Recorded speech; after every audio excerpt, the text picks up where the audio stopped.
আপনাদেরকে আজকে পরিষ্কারভাবে জানাই যে আজকে নির্ধারিত যে বিষয়গুলো ছিল সেগুলো আলোচনা করতে করতে বিকেল হয়ে গেছে, মানে আলোচনা শুরু করতে করতে তার আগে আমাদের পূর্ববর্তী ধারাবাহিকতায় যে দুটো বিষয় আলোচনায় ছিল তার মধ্যে একটা হচ্ছে রাষ্ট্রপতি নির্বাচনের প্রসঙ্গ। আপনারা এ পর্যন্ত জেনেছেন যে রাষ্ট্রপতি নির্বাচন প্রসঙ্গে এখন পর্যন্ত চূড়ান্ত কোনো সিদ্ধান্ত হয়নি, তবে এইটুকু জায়গা হয়েছে যে রাষ্ট্রপতি নির্বাচনের ক্ষেত্রে যে বর্তমান পদ্ধতি সেই বর্তমান পদ্ধতির পরিবর্তন সকলেই চান। এখন সেই পরিবর্তন কি আকারে হবে তার জন্য ইলেকট্রাল কলেজ তৈরি করতে হবে, কিন্তু ইলেকট্রাল কলেজের আকার নিয়ে এখনো পর্যন্ত পুরোপুরি সিদ্ধান্ত হয়নি। একটা প্রস্তাব হচ্ছে 2 কক্ষ হলে 2 কক্ষের সদস্যদের দ্বারা ইলেকট্রাল কলেজ, আরেকটা প্রস্তাব হচ্ছে 2 কক্ষ প্লাস জেলা এবং সিটি কর্পোরেশন থেকে একজন করে প্রতিনিধি, আরেকটা প্রস্তাব হচ্ছে সকল স্তরের জনপ্রতিনিধিদের নিয়ে। তো এই 3 বিষয় নিয়ে আরো আলোচনা হবে এবং সর্বশেষ সিদ্ধান্ত হবে।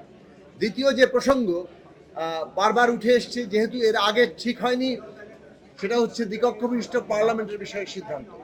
আজকে আপনারা ইতিমধ্যে জেনেছেন যে দ্বিকক্ষ বিশিষ্ট পার্লামেন্ট করার ব্যাপারে একটা সর্বসম্মত সিদ্ধান্ত হয়েছে এবং দ্বিকক্ষ বিশিষ্ট পার্লামেন্টে সদস্য সংখ্যা 100 হবে এই বিষয়ে সিদ্ধান্ত হয়েছে।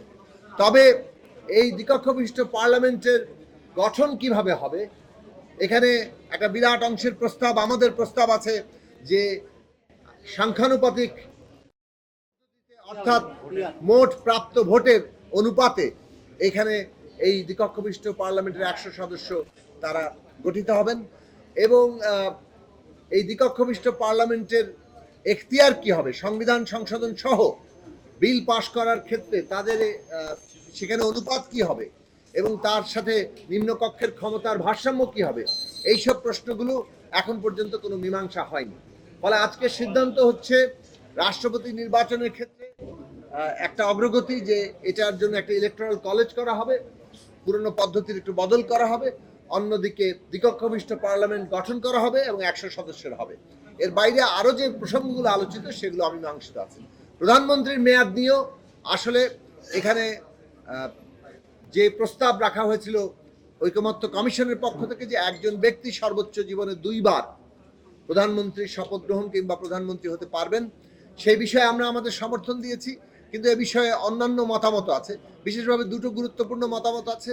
একটা হচ্ছে যে মেয়াদ যদি পূর্ণ না করেন সেক্ষেত্রে তৃতীয়বারের অপশন একটা থাকতে পারে কিনা, আরেকটা হচ্ছে 3 বার মাঝে 1 বার গ্যাপ দিয়ে এইভাবে প্রস্তাব রাখা যায় কিনা। এখন মূলত বেশিরভাগ দল 2 বারের সর্বোচ্চ 2 বার 2 মেয়াদে প্রধানমন্ত্রী হতে পারবেন বলে মতামত দিয়েছেন। এ বিষয়ে অন্যরা ভিন্ন মত দিয়েছেন, কিন্তু এই বিষয়ে আরো আলাপ আলোচনা হবে আগামী দিনে। ঐকমত্য কমিশনের আলোচনা চলছে এবং এই ক্ষেত্রে নানা দিক থেকে যে আলোচনার মধ্যে একটা সৌহার্দ্য এবং শেষ পর্যন্ত জাতীয় স্বার্থে একটা জায়গায় পৌঁছানোর জন্য চেষ্টা, পার্থক্য সত্ত্বেও সেই চেষ্টা এখন পর্যন্ত অব্যাহত আছে।